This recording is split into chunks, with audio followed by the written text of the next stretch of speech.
So we found a really nice Ford 445A Backhoe. It was about a 1987 model at an auction yard.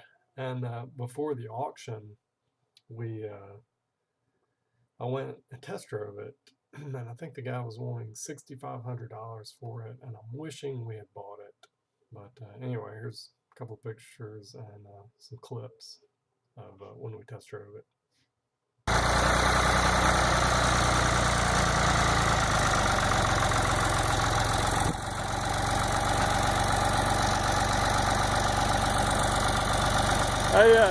Hey Dave, lift the front end up.